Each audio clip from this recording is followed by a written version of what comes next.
check out our big headlines dominating our front pages for today. But just before we do that, just know it's very imperative to know that Ghana works better when we all play our part. Pay your TV license fee today by dialing star 447 star 333 hash. Star 447 star 333 hash. Now, Concert Mixture, a solution for your arthritic pain. Discover Concert Mixture, the breakthrough formula designed to support joint comfort and mobility. Concert Mixture is formulated to target everyday arthritic pain, helping you move with less stiffness and more ease. Concert Mixture is clinically crafted you can trust, backed by science and proven in real life. Reset your body with Concert Mixture. Choose Concert Mixture for a smoother, more active day because your joints deserve premium care. Don't let your arthritic pain scare you. Concert Mixture is a solution. 871-862. Dokaishi Drag Lane 0244 683 583. Concert Mixture, a world devoid of sickness. Now, if you're looking to expand your business horizons while enjoying a world-class travel experience, here is something to note. The Vanuatu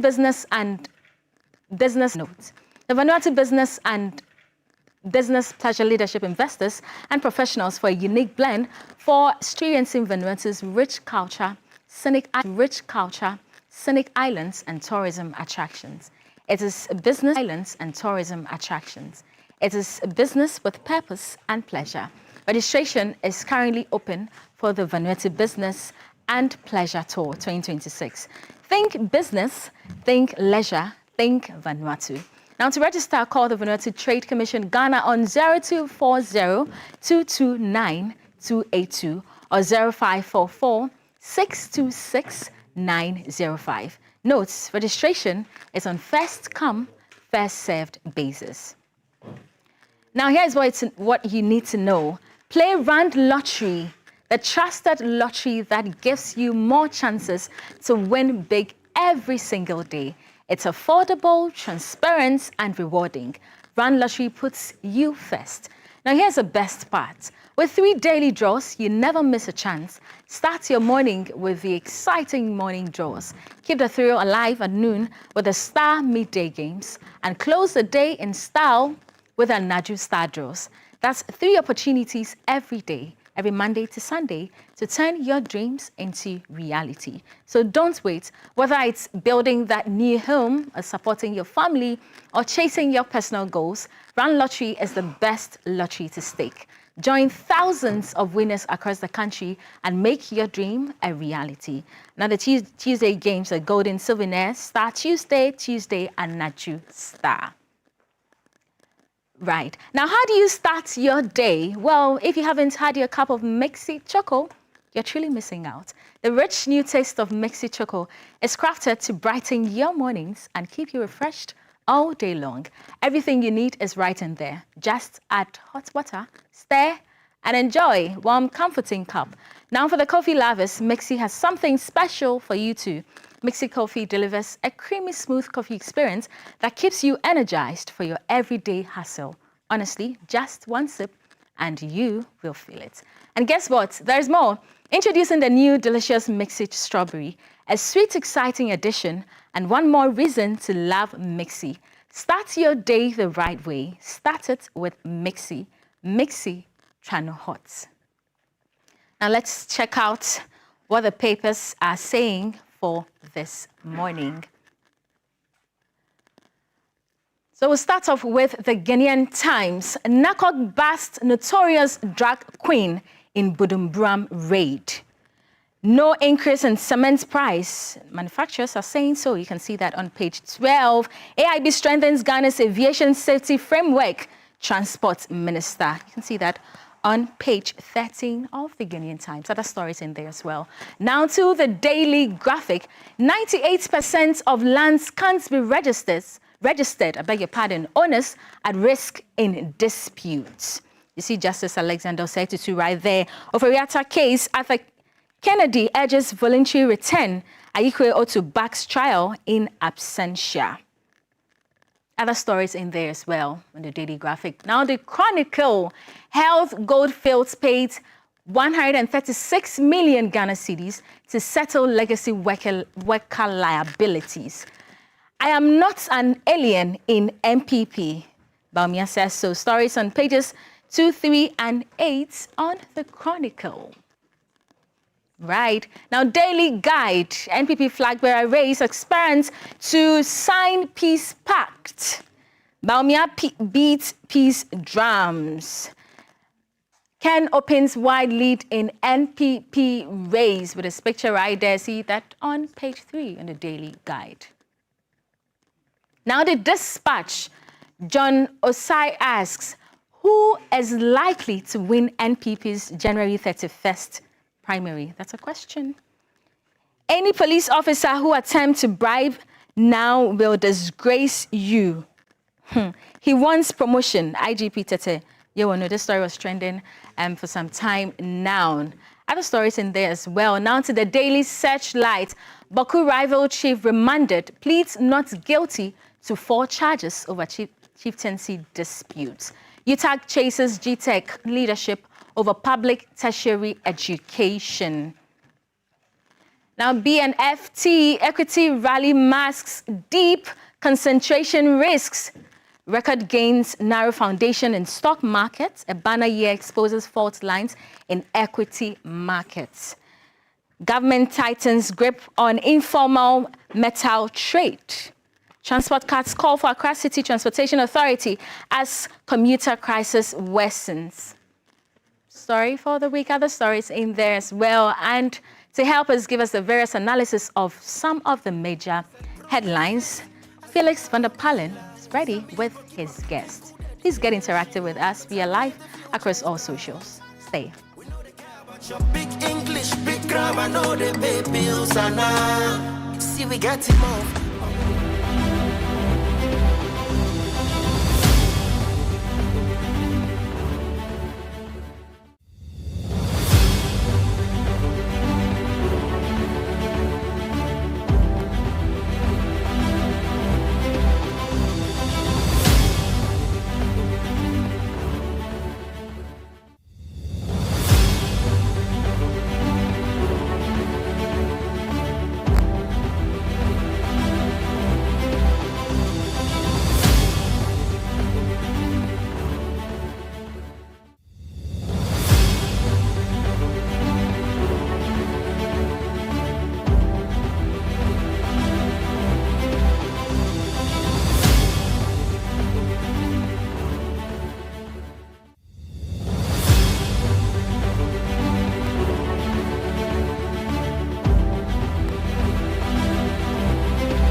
Step forward with Nakok's latest bust in Budumburam, a notorious drag queen off the streets. I hear she's called Mother or something like that. Now, closer to home, tensions rise over Galamsey threats to the Bui power plant, with Adomako Mensah, ranking member on energy in Parliament, calling for round-the-clock security.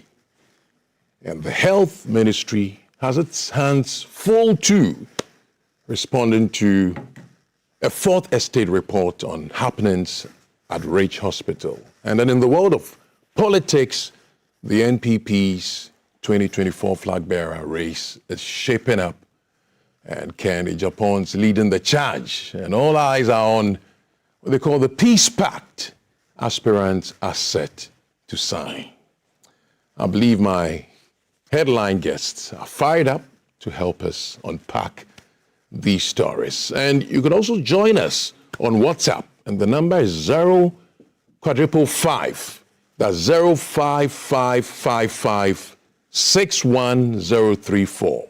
05555 61034. As we move along, you can share your thoughts on us via that WhatsApp number.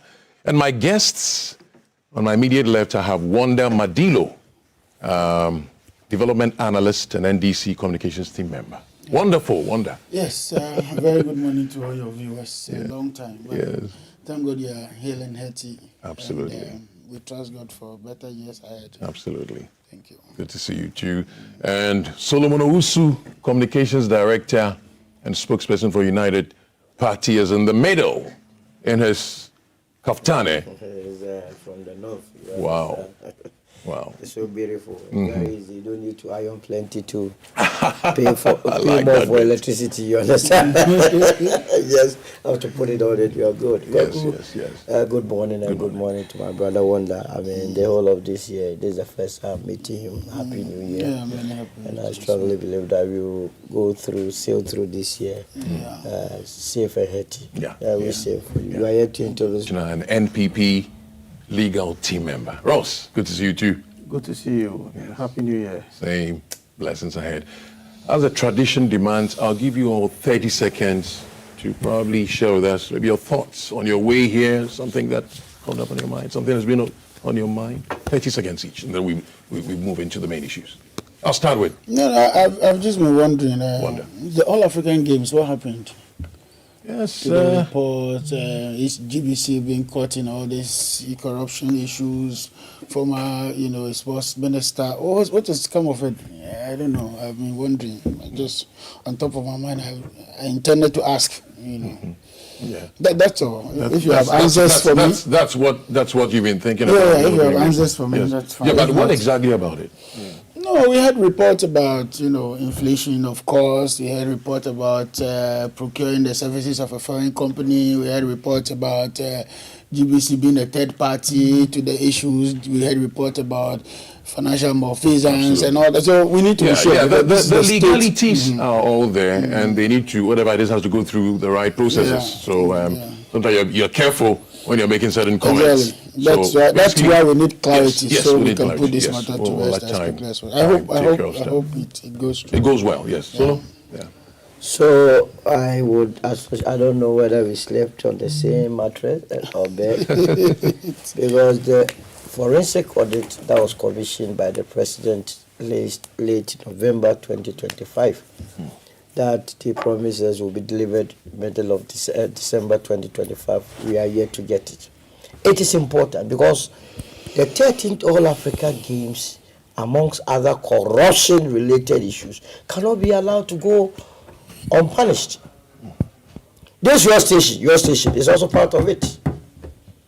I cannot be coming here to be discussing people's corruption when your place. And that day, whether or not I'm in a wheelchair, if the report is released, Solo, I will come here. You want to put me into some. What is the problem? If someone is talking money, is it you who has got money? If somebody has squandered money from this house, is it you? Or if the person is safe and the former minister was the one culpable, why must it be your concern? So I am waiting patiently to get me with coffee. Yeah, there is nothing here. Like I said, due process, right? Which due process is taking forever? No, well. All right. Ross. Yes. 30 seconds on what's your mind. Then. I mean, the issues of transportation in this country, especially in the year 2026, is becoming quite worrying. And coming here, disturbing. I had the opportunity to see a video somewhere in Kumasi where the transport issues is making drivers take advantage of passengers, and they are trying to increase lorry fares, as it were, and it's creating much of a problem. I believe the transport minister must step his feet down and try to create the environment that will do to help solve this problem, so that our people will be able to, have a bit of comfort in terms of commuting to and from work to their various homes, because it's really getting bad. It's getting bad, and we need to do something about it. People say sometimes we are our own enemies. We take advantage of every opportunity and strangle each other. And it's so sad. It's so sad. So we must find innovations to solve exactly. this. Yeah. I'll stay on you, Ross, on the issue of NPP matters arising. How far or how effective will a peace pact, I'm starting with the peace pact that you had to sign, go when aspirants are, all over each other's neck, trying to outdo the other, rivalry? How far can this peace pact go? I must say that the NPP is a political party that believes in internal competitions, and this has been the case since 1992, the inception of the Fourth Republic, when John Ejekun Kufuor and Edu-Boahen, we know Nana Addo Dankwa Akufo-Addo and Kufuor himself and some other candidates. It's been the case under the Fourth Republic, and this is no exception. I believe that all the candidates that are contesting for these particular elections are committed to peace. And at the end of the day, I'm sure peace will reign, and the delegates of the New Patriotic Party will not make a mistake. They will elect a leader that will unite the party, a leader that will put the rank and file of the party together and put processes together to fight for the 2028 elections. I believe that the 2028 elections is ours to win, and we are going to get off after 31st January and make sure that the work begins. But the kinds of messages and the aggression to win, people may not compromise in certain cases. Isn't that a threat to the pact? No, so that would be an internal process, and I'm sure all the 5 aspirants are committed to peace, and they would all want to ensure that the New Patriotic Party emerge victorious in the 2028 elections. Whoever wins this election, the party will rally behind the person to ensure that the party is in a very good position to compete for the 2028 elections and emerge victorious. Because like I said, this particular 2028 elections, with all that we are seeing, the NPP stand a very good chance coming back to power to continue the good works that the government did whilst in power. Because as it stands now, you can attest for yourself, and I'm sure our viewers and listeners would attest the fact that the major promises that were given by the Mahama administration, I mean, they are yet to even fulfill half of them. You talk of 24-hour economy. It's still not Ghanaians think they've done a lot. That is a charade. It's a smoke screen. I don't think that's what Ghanaians believe. The forex, yes, the CD-dollar ratio is comparatively okay, but you realize that prices of goods and services keeps rising. Fuel has come down. There are no cars for people to board to work. Sometimes price control is quite a challenge, even though the macro indicators. Yes, that is why. This is why you need a responsible government to put its feet down to ensure that some of these things do not happen. They said they were going to do Women's Bank. I mean, what is happening to it? They spoke about it's a gradual thing. We'll come to that. I don't want us to digress too much. Solo, he mentioned that whoever wins in the NPP will have the others throwing their weight behind him. But Brian Achampon, yesterday I raised this here. I said something that if Ken and what's the other one? The other aspirant. Dr. Baum. How could I have forgotten this? Dr. Baumia wins, it will be a big blow and could be quite, a wreck to the party. What do you think? Well, I believe that anybody who wins is just going to waste time in 2028. Unfortunately for them, the United Party is very much alive, very much winning the souls of all well-meaning Ghanaians to our votes. We believe that this country deserves better. I mean, a child born only last year will attest to the fact that the NPP performed abysmally. So abysmal to the extent that sometimes I wonder whether the very certificate that some of them continues to hold actually came from genuine institutions. Because you cannot lead a country to have an inflation of 54% and still believe that you are a responsible party. You can't lead a country to have a liter of diesel move to 23 cities and still tell us this morning that the country deserves a responsible party and that is the new patriotic. But no, rather you are campaigning for the United Party. And I would definitely extend an olive branch, olive hand to my brother Ross, interestingly bears my name, also to come home, come and join the United Party. The party that he's in cannot take him anywhere. Remember only yesterday, this is the first time in several years, be it the time that I was in the MPP or the time that I left, that I heard an aspirant, Kennedy Japan, openly, live television, call his opponent a liar. He said, Dr. Mahmoud Bawumia is a liar. He repeated, he's a liar 4 times. So he's a liar, he's a liar. Why is he a liar? An obvious truth that indeed in 1996, J. Kufuor contested Professor Edubuahin. He claims that Dr. Mahmoud Bawumia had gone somewhere and said that in 1996, Professor Edubuahin never took part in the elections, which was obviously a palpable falsehood anyway, because the man took part in elections. So if you have such things coupled with the fact that they have described themselves as sinners, and that on the 31st of January, they are going to give us that holy sinner. You know holy sinner? They have all agreed that they are sinners, but they are going to take the holy one out of them. So how would the country depend on the holy sinner to be coupled with the fact that they mismanage us? I keep telling you that the whole is still there. Who will look at the whole and then take this political party serious? So it is not in their interest. 2028, I was thinking that they will fall back, look at all the things that have happened and declare, just like they did in Tamale Central during the by-election, when they said that they were not going to take part in an election. It's not by force that every election you take part. Sometimes you look at the circumstances and say, look, let's allow a fallow period. Let's allow the party to reshape before we contest. But if they still insist that they will be contesting election 2028, then they will be meeting that formidable force, the United Party, which Professor Frimpong-Boateng has described some of their members as virtual members. And let me tell you that all I'm here is a United Party. I like it. But so regardless of who wins, you don't mind. You know, it's an ultimate. It's a done deal for the United Party. As for NDC, I'll put them like cassava. I hear you. Wonder. The comment on. No, much I say about nothing. The MPP seem to be living in a world of their own.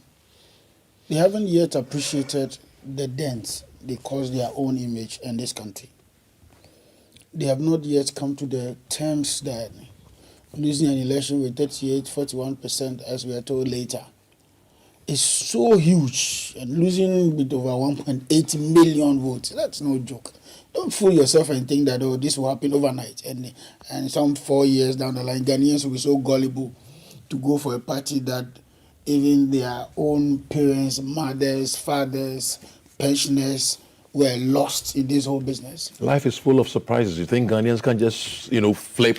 Well, the surprise is what they give them. So if there's any better surprise to understand, they should understand what that surprise means first, before thinking of the next surprise. Because in 2016, when the MPP mounted that spirited campaign against John Mahama, little did we know that they were this corrupt. Little did we know that they had no men at all. Little did we know that they were going to crash this country under corruption.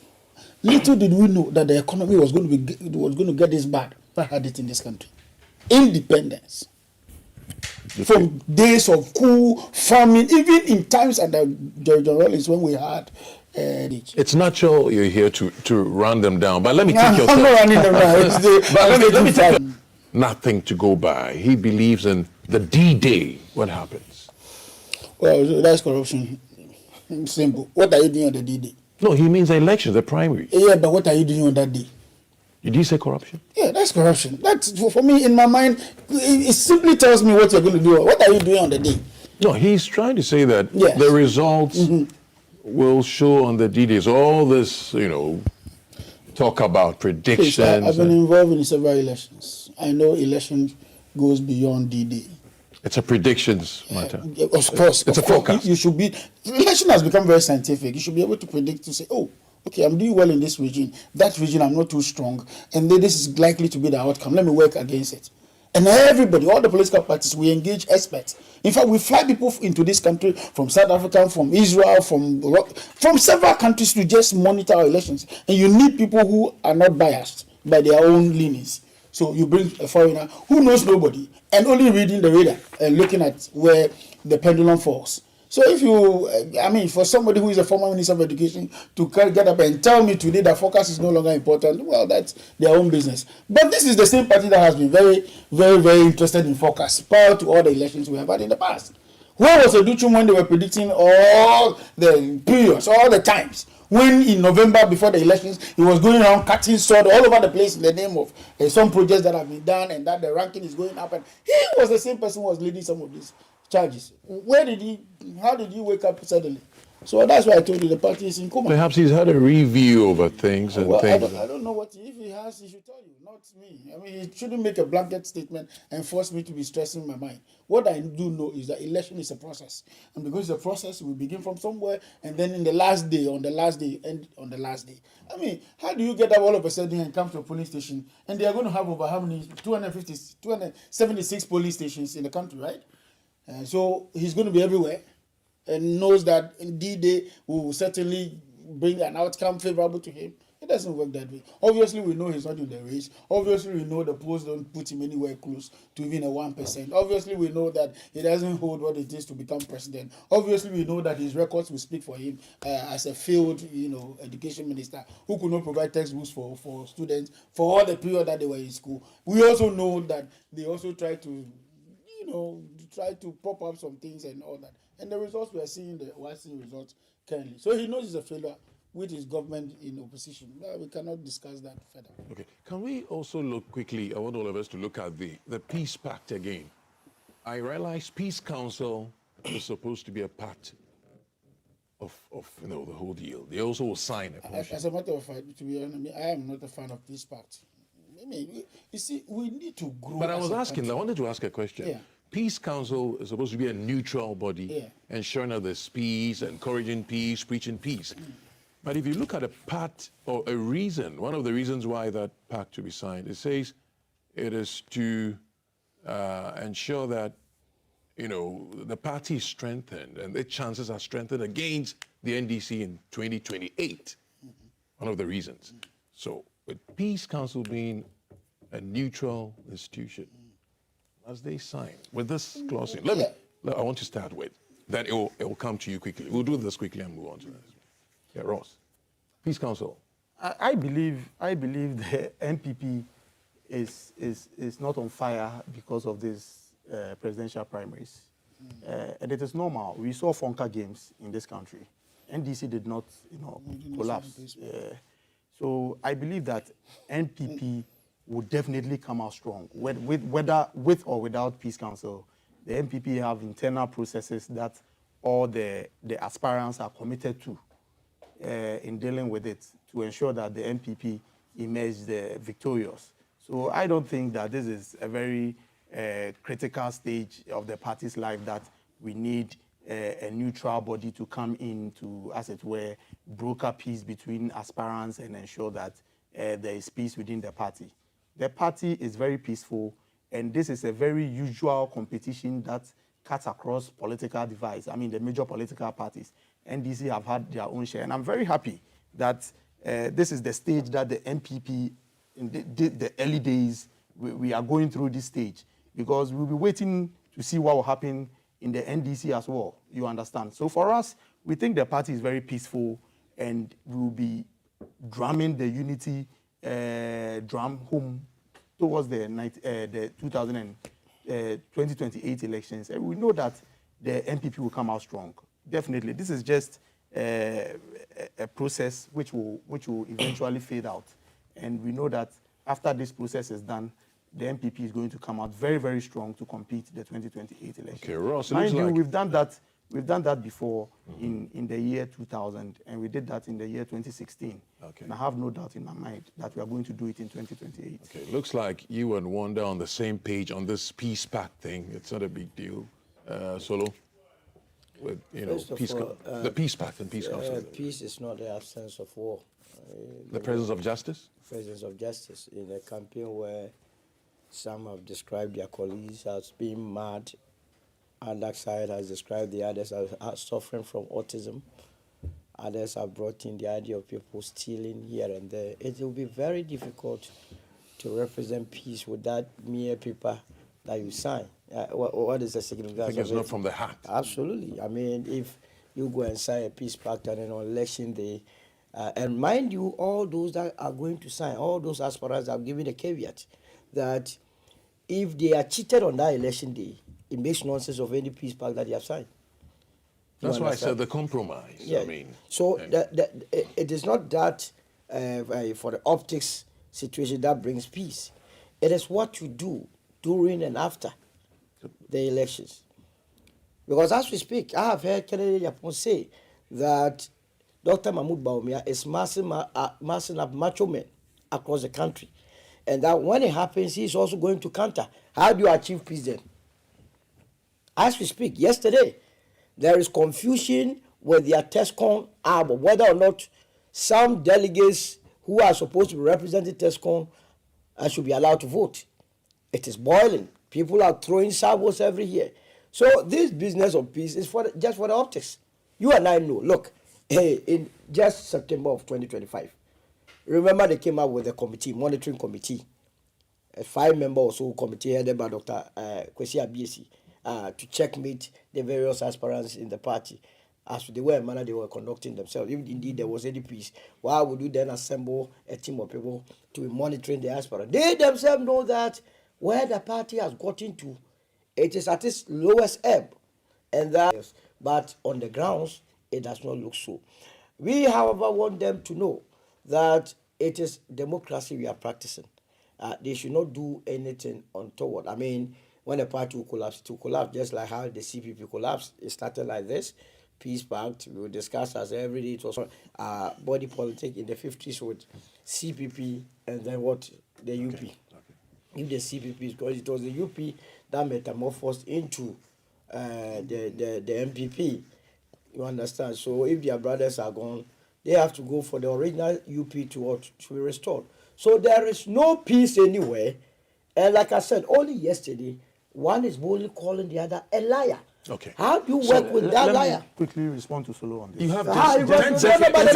gave me the opportunity to give it. No. Solo, I'm indulging. All right, 10 seconds. Okay. I must say that the two leading candidates in this presidential primaries undoubtedly is Dr. Bawumia and Kennedy Japon.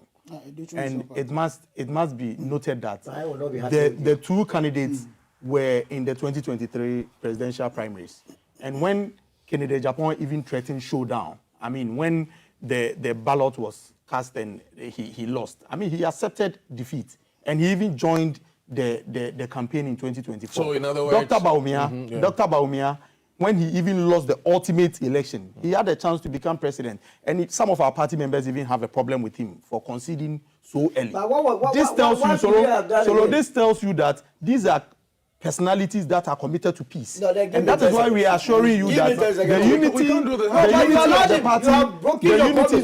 unity of MPP and the peace within MPP after 31st January, it's never in doubt. It's never in doubt. And we are going to...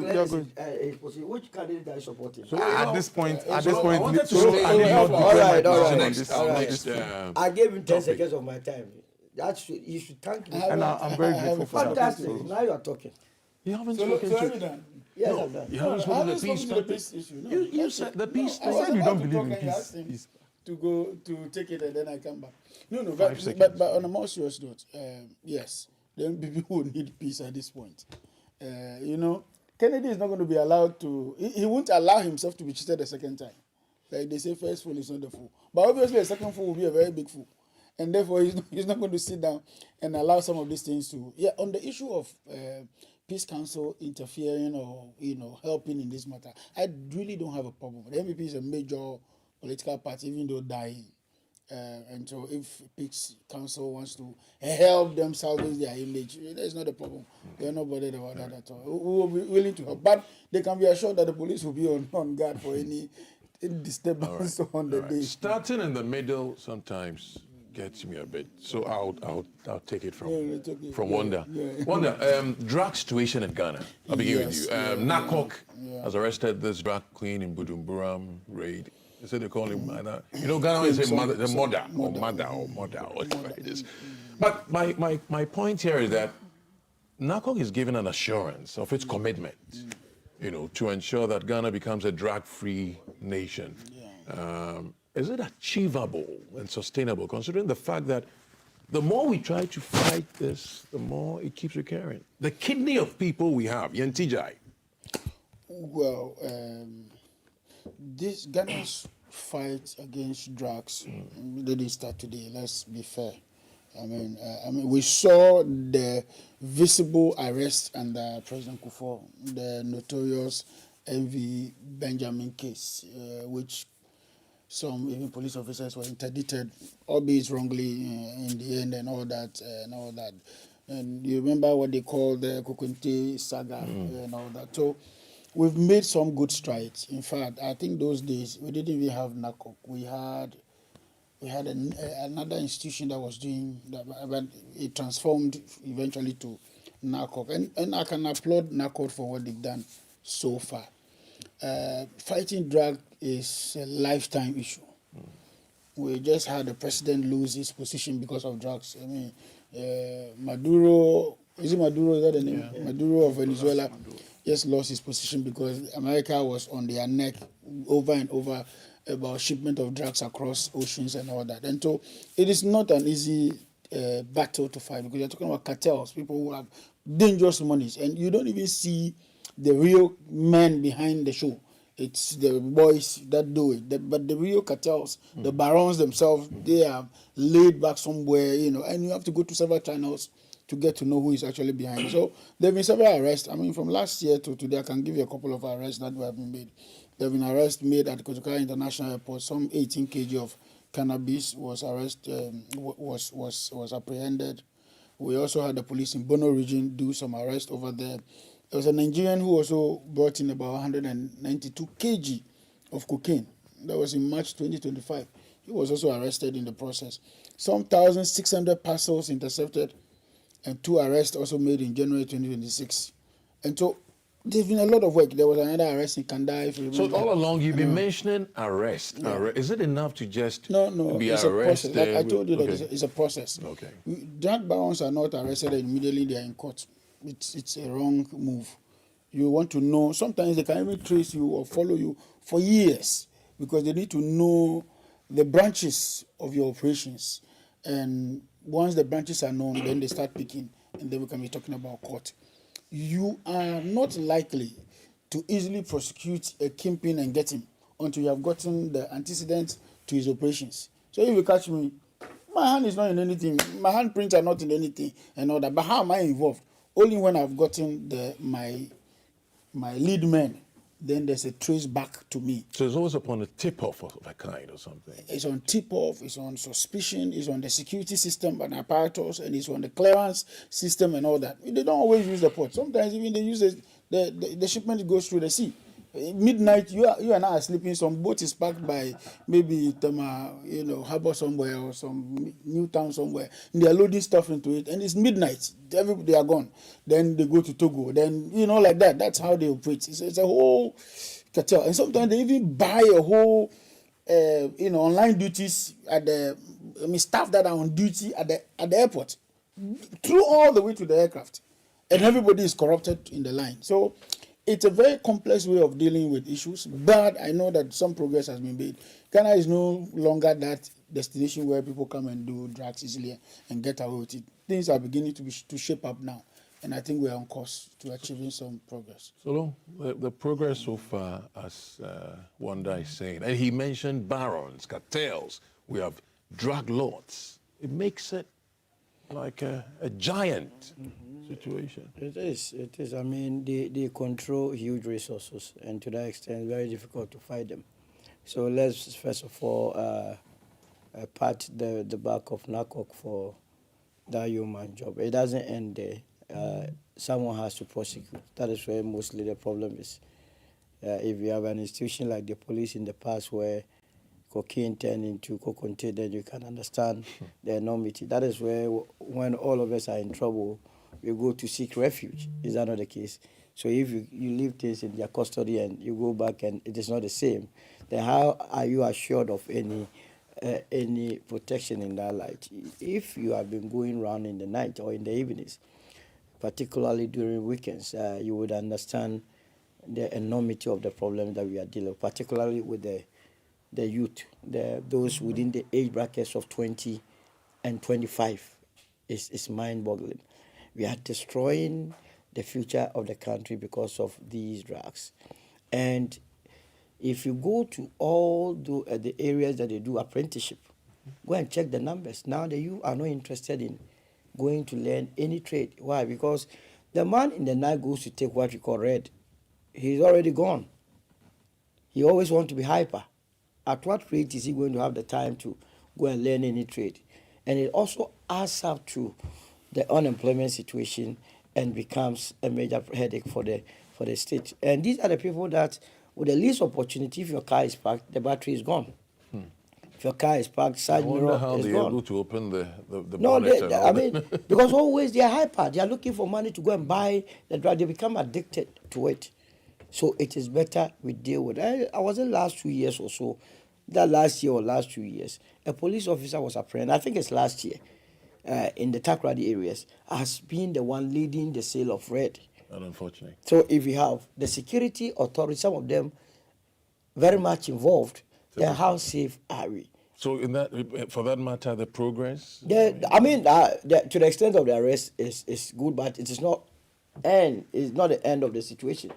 What would we benefit if we just arrest the so-called kingpins and later they are released and they go back to do their business? That will not aid in it. So we must keep fighting, we must keep pushing so that we rid this nation of such a terrible episode we are encountering now. Ross, the fight, any strategies, any thoughts? The issue of drugs in this country is becoming an existential problem, just as Galamsey is really becoming an existential problem for us.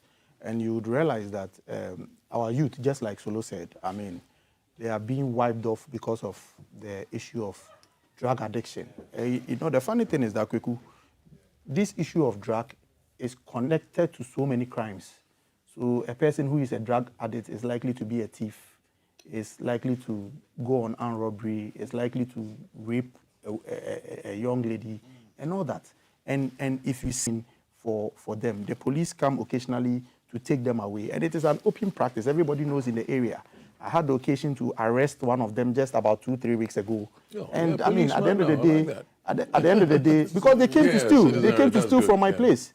So we arrested them, took them to the police station. At the end of the day, I mean, they have to be left off the hook because once the police is not willing to prosecute and all that, it becomes a problem. So I believe that this problem must be really dealt with. And if you think of it, I think this current administration must really put their feet down. You remember the issue that happened in the airport where the lights went off and there was an alleged parcels of cocaine that was taken out. I mean, for some time, the issue of drugs in this country was not really heard, as it is beginning to crop up now. So we will urge the government of John Dramani Mahama to really put a stop on this so that this does not become a major problem on our heads, just as Galamsey is really at level. It becomes a very big problem for us, and we will all not be safe. And I also suggest that apart from the policing and pressurizing people to stay away from all of those acts, I think options might be provided, opportunities provided for the youth and all of that. That has a way of warding them off, right? Yes, exactly. Yeah. And those that are already in, I think there should be rehabilitation centers that will be set up to deal with some of these people, because it's difficult for somebody who is into drugs to completely leave that practice. Okay. So we have to resource our rehabilitation centers to deal with some of these people. All right. So, viewers, you can also join us via WhatsApp. I'm sure you would have some thoughts churning in your mind on some of these subjects. The number is 05555 61034. It's 055. Okay? That's 5555 61034. I'm sure it'll be on your screen. Yeah, it's right there. 0555 61034. So send your message and we'll read it out. Our next topic is on the health ministry. The health ministry is investigating a fourth estate report on Ridge Hospital. I'd like to give a summary of it so everybody would get it. It says the fourth estate investigative report on Ridge Hospital exposed systemic medical kalabule, revealing how some surgeons bypassed official procurement to send patients to private pharmacies for expensive implants and consumables, leading to financial exploitation, especially for patients with national health insurance. Despite internal audit warnings and a treat before payment policy for emergencies, the report detailed inflated costs, lack of transparency, and a pattern where patients are forced to pay exorbitant amounts for required items, with some surgeons diverting the process for personal gain. Back to you, Wanda. Though it's not, my question is, though it's not wrong for Fourth Estate Media to come up with this investigation, we don't need to wait for such things to happen. Sometimes they get worse. Are we watching at all? No, I think this report is not entirely new to the health industry. There's been one before. Tiger Eye did something on patients. I've forgotten the title and all that. Yeah. And so it's been there. We all know it. In fact, if you go to any of the big hospitals right now, sometimes they refer you to go and do a lab test, and they ask you to go to a particular place under the pretext that they will get the best image from that place. Sometimes it's not true. The strategy to just... It's just strategy to enrich. And some of them, they have shareholdings in that, or they have parked in that after you go there and all that. And sometimes very exorbitant. And I don't want to mention names, but we all know those labs. There are labs in this country that you go to a teaching hospital, government teaching hospital. They are referring to a private lab that is in some two-bedroom house. Two-bedroom house has a facility to have a lab. One time I slept in the bathroom late night and I dislocated my shoulder here. Oh, then we went to, I don't want to mention the hospital, but a government hospital. It was only the only one available at that time, 2 a.m. And then they asked me to go to, I don't want to mention that, I would have mentioned the name of that. Go there and do a lab, just x-ray, and come back before I am treated. So you see, the cost of ambulance, you have to pay for it. You go there and the lab results or whatever, the cost is doubled or tripled the price. But because you are in pain and you need it, you have to pay. Yeah, so this is a problem. So I was asking, are we watching at all? We allow things to sometimes... if this investigation didn't come up, probably it would have been under the table. Well, yes, I should think so. But I think that it's time that we need to find ways and have security systems, security operatives within all these sectors. That's why I like Rollins. He won't leave some of these things to just go waste. He will have some people hidden in there whose job is to spy on others. And in spying, then you get to know the real fact of the matter. And that's where we are. Today we leave everything and say, oh, we are independent, it's an independent hospital, they have a budget on their own, and therefore they should operate on their own, no interference and all that. And yet the country is losing so much. We're losing so much. So it looks as if sometimes we wait, a lot of things happen before we bring in committees and the cost involved in running these committees. I mean, is that an issue? We are to a large extent fake. From government to the private sector, we are fake. If you have ever been to Kolebu, if you have ever been to Konfonochi, if you have ever been to Ridge Hospital, any of the hospitals, it's a normal practice. The physician looking after you has a hospital in town. He will tell you, oh, look, I'm taking care of you today. Tomorrow, come to my private hospital. Openly. They have particular pharmacy shops they will direct you to. As though that pharmacy shop is a manufacturing company that manufactures that particular medicine. We all know it. That's what Warner was saying. Recently, my sister died. I experienced it firsthand. How common X-ray. Your premier hospital is Kolebu. You have to be transitioned from between Kolebu and Osu. How much would it cost? It's all corruption. They steal, they thievery. But you see, the politicians only take the blame for corruption and allow the civil servants, the public servants, to do whatever pleases them. So there's no news. What Fort Estate has done, it's not news. It is everyday activity. We know it. Meanwhile, we have the Ghana Health Service. They are supposed to be the agency supervising these medical institutions. You go to these various hospitals, they have the management and the board. Yet, common management. We don't have it. So, for me, it is for the government of the day and the sector minister and the ministry to act if they really want to save more souls. Because if you ask me to go to town and go and do X-ray, I may be charged an exorbitant price. If I don't get it, what next? I have to die. I mean, I have to lose a relative, or you yourself, you have to die. And this thing that we are discussing is not far off you. It can happen to you. How is it that a whole hospital, you are telling us that you don't have a pad, a writing pad in your own name, that it has to be donated by what? A private pharmaceutical facility. Doesn't make sense to you. So it tells to the extent of corruption in our system. And this says you don't use a fine face or nyamibe business. You go in, you crack the whip. Yes. I think the institutional failures and lapses in our country is becoming quite problematic. This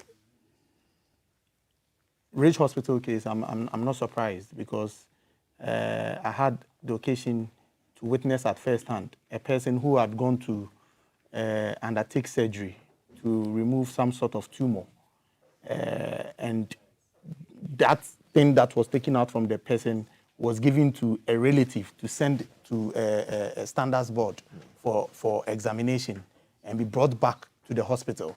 I mean, when these things happen, sometimes you wonder whether that is the practice in other jurisdictions. And these pharmacies that are being run in town, majority of them are owned by the doctors that work in these various government hospitals. And I had the occasion to listen to a bit of the Fourth Estate expose, and it was really horrible, really, really horrible.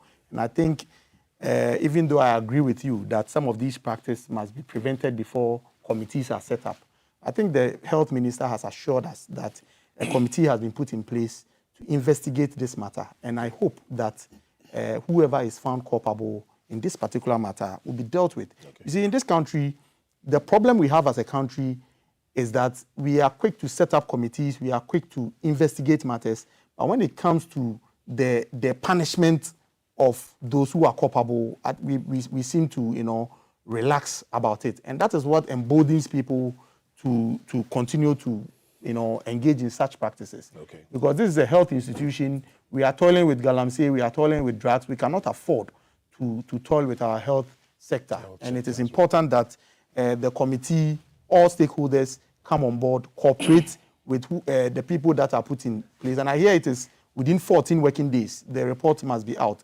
When the report is out, I pray that it is worked with and it is implemented, not just in Ridge Hospital, but across all government hospitals, to ensure that these practices will not occur. Okay. Well, TT is getting ready to read messages. If you haven't sent yours, the number is 05555. That's 4 5s in there. It's on the screen. 05555 61034. 05555 61034. And I have more TT on standby. TT, what's up? Hi, Felix. Good morning, and good morning to your panel. Lots coming in this morning. Thank you so much for your messages. Felix says 05555611034 is the WhatsApp number and is on your screen. There are a plethora of issues coming up on your discussion, and then, other things that people have on their mind. This one is talking about a road leading from Ewia Nkwanta to Puano in Ashanti Bekwai. It has been like this for about 6 years now. Students have been suffering coming to school. Same problem affects the staff coming from nearby communities The image shows the students, and you can't see so well, but you can see it's deplorable. That's the message this viewer is getting across this morning. Another one from Gideon in Kasoa says that he's lodging a complaint about water crisis or water issues. I paid for a service to be conducted to me since 2022, and since the service was not done, and I have no water till now. So if you've been following the show, we've been in Community 1 in Tema and Nungwa as well, looking at the water crisis situation and the desalination problems that is happening in Accra. This one says, hi, I'm from the Upper West Region, Tumu Municipal, Bugubele. There are no buyers for maize. This is a farmer putting across his concern. There are no buyers for their farm produce. This is a bit lengthy and it cuts across a road, I believe. Good morning to Jay and the team. Honestly, you're the best. I have 3 issues to draw your attention to. I live at Edusa Quarters, a place after Pokuase, Efiaman, Mayera, then Edusa Quarters. The road from Pokuase to Edusa is very bad, and anytime it rains, it destroys the road and makes the road basa-basa. He's pleading with authorities that they should try and do an asphalt road like what was done in Tesano for them. And he goes on to talk about drivers don't like coming to the area and all of that. He's also talking about digital loans such as MTN Momo, which are still charging 8.99% on loans a month, which is 108.77% per annum. So, you know, tax issues there and then road issues as well. Good morning. My name is Sylvia from Amasaman.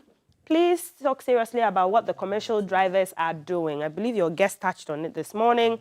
They are really stressing people with high transport charges in the mornings and evenings. They also refuse direct movement. If they are moving from Amasaman, they will load to Pokuase, then from Pokuase to Ofanko, then from Ofanko to Mile 7, then from Tantra and Mile 7 to Achimota Old Station, and then from there to Circle, and from Circle to Accra. The same thing happens in the evenings. Just a few drivers are not involved in this. And please speak more about this issue for us. I know Lawyer Ross mentioned it earlier in the discussion, so we'll touch on it. The health sector issues, only God. Your panelists have said it all. We only need action. Community 2 Polyclinic in Tema accepts national health insurance, yet charges patients for everything, claiming the claim don't come on time, and so patients must pay half the cost. Good morning, hosts and your panelists, especially my brother Wanda Madilo and Solomon Owusu, the fireman. I'm a fan of Solomon. Please tell Wanda Madilo that NDC should be responsible. The grassroots is bleeding. No provision for the base of the party, and when the second year elections are coming, yo, Papilo, from Papilo, Dome KWABENA. And he says that the MPP guy is too gentle in the party. You should join NDC and see the wonders. That's what he's saying, Lawyer Ross. Good morning, GTV. I am Rock from Volta region. Ghana really needs to be serious. What's happening in Rage is as bad as what's happening at the Ghana-Togo border. You see non-uniformed people acting as border guards, collecting money from citizens unlawfully. Something must be done to put an end to that. Thank you for your message. Titi from Accra, good morning, Mr. Host. With these hospital issues, because institutions have over the years have become untouchable, so is their behavior. There is a saying that when all the rules are broken, everything becomes possible and nothing really matters. Lots still coming. Good morning, dear wonderful panelists. I would suggest that there must be a spirited campaign against the use of drugs from the pulpits on Sundays and conventions, Jumma at the mosques, and also it should be made a national emergency and bring all people on board to minimize this self-destructive lifestyle, drug abuse. Reverend Ibua in Soutium sending us that message. With the topic you're discussing now, the drugs issue, I've seen with my eyes young girls and boys at even the age of 14 and 13 years below indulge in it.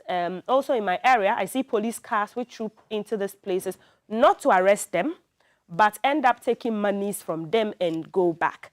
So I must say police now play a part in worsening the drug case now. Lastly, a particular place can have an accumulation of 5 ghetto drug stores on the same park or place. Example, Choko Chamwena, and he goes on. This is Nana from Dansoman, Agege, with that worrying message on drug abuse. Good morning, beautiful host. Trust you and good. Your panelists are good. In fact, I am fantastically enjoying your show. Thank you. But kindly tell Wanda Madilo to educate Awal Mohammed more on the economy because his submissions are not deep. Wanda Madilo, with such a brilliant delivery when it comes to political issues, we are humbly waiting for your appointment to GTV. I'm proud of you guys. But a quick reminder, I'll be glad to see if GTV can come out with combo shows. Thank you for your message. He said that message like over a zillion times. Please, I love the program this morning about drugs. In fact, the youth is getting wayward. I work with monitoring and intelligence at the presidency, and the kind of surveillance I do and how the youth are destroying themselves is really destroying our future. Secondly, some police must stop bribes from drug dealers. That's another message, and it's still typing. Okay. But the last one. The very last one. The issue of making our girls in slavery is really true. I'm reporting an issue that happens at Jordan. My own nephew went to Jordan as house help, but she ended up treated like a slave. Luckily for her, she was pregnant and they reported her. But there are so many ladies there that want to come back, but they don't allow them. I believe this is migration to the Saudi countries. So these are the messages that are coming in from our viewers. Thank you, Felix. Well delivered. Thank you for that. So they touched on, and those were Mr. Host, yes. Beautiful host. Felix Kweku van der Pannen is the name. So Mr. Host. It's a lady who get it. Beautiful host. Really? Yeah. Oh, I see. I see. Wonder. You know, they touched on the health issue, Pokwasi Road to Edusa, Upper West. You know, there are no buyers for maize, some slavery matter and water crisis. But let's look at the health bit quickly. Yeah. I wanted to ask you something. You know, in the statement that came on the investigation on Ridge, the administration says they are committed, you know, to reducing the stress and financial burden patients face in accessing health care. How's that going? No, you know, under the SWAL government, I don't want to do politics, but under the SWAL government, they actually capped Get Fund. Of course, they capped Get Fund, they capped District Assembly Common Fund, and then the NHIL. But, you know, under this government, we have uncapped all of them. So more money is now being released to the NHIS in payment of claims and all that. And so that's one of the approaches. Number two, you know that we have a record in health infrastructure, Ridge Hospital, University of Ghana Medical Center, Bank Hospital, innovation of even the first innovation of the 37 military hospital was under Jerry John Rawlings, and the facelifts we are giving to all hospitals across the country. Even though, yes, they tried to do the Agenda 111, which none was commissioned. They were told 3 or 4 was ready by the time they were leaving office, but without equipment and all that. And we are committed that this year we're doing about 13 of those, you know, to finish up to the level that Ghanaians can access. So when we say we are helping or we're going to support and we're going to make health delivery accessible, these are the things that we're looking at to invest in. Largely, quickly on that. Largely, the challenges have to do with the prompt payment of NHIS and all that. And my own good friend is the deputy CEO. I know that Dr. Jokota, I know they are doing a very good job so far. First quarter last year, first, second, third have all been released this year. I think the first quarter is not yet out, so we'll see how it goes. Your thoughts on, which of them would you want to touch on? The health? I mean, health relates also to infrastructure. I mean, we must improve on our road network. You know, when we started our first word for the day, Ross made a statement to the effect that we needed to deal with the road crisis or the transportation crisis that we have. Going side by side also has to do with the poor nature of roads that we have and our inability. Once again, it comes back to how efficient the people we put in positions are.